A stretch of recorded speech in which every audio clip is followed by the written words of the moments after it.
ज्येष्ठ अभिनेते मनोज कुमार यांचे वयाच्या 87व्या वर्षी निधन झाले आहे। त्यांनी मुंबईतील कोकिलाबेन धीरूभाई अंबानी रुग्णालयात अखेरचा श्वास घेतला।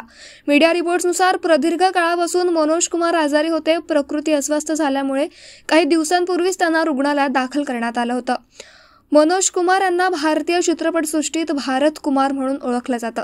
त्यांच्या निधनामुळे सिनेसृष्टीसह संपूर्ण देशात शोककळा पसरली आहे। हिंदी चित्रपटसृष्टीला अनेक उत्तम चित्रपट देणारे बॉलिवूडचे सुपरस्टार मनोज कुमार यांनी आपल्या चित्रपटांमधून लोकांना पडद्यावर देशभक्तीची खोल भावना अनुभवायला लावली। मनोज कुमार हे हिंदी चित्रपटांमध्ये देशभक्त अभिनेत्याचा चेहरा म्हणून ओळखले जायचे।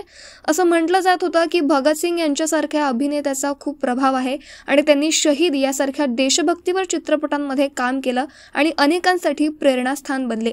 मनोज कुमार देशभक्तीपर चित्रपटांसाठी ओळखले जातात। त्यांच्या कारकिर्दीत त्यांनी केलेल्या देशभक्तीपर चित्रपटांमुळेच त्यांना बॉलिवूडमध्ये भारत कुमार म्हणून ओळख मिळाली।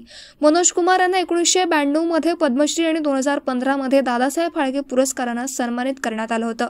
मनोज कुमार यांचा राजा खोसला यांचा 1964 मधला मिस्ट्री थ्रिलर असलेला वो कौन थी हा पिक्चर सुपरहिट ठरला।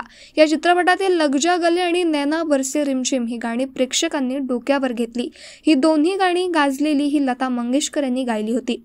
मनोज कुमार यांची वह कौन थी, पूरब और पश्चिम, शोर, हरियाली और रास्ता, गुमनाम, शहीद, पत्थर के सनम, सावन की घटा, क्रांती हे सिनेमे अत्यंत सुपरहिट ठरले। शहीद सिनेमातील त्यांची शहीद भगतसिंग यांची भूमिकेचं तत्कालीन पंतप्रधान लाल बहादूर शास्त्रींनीही कौतुक केलं होतं।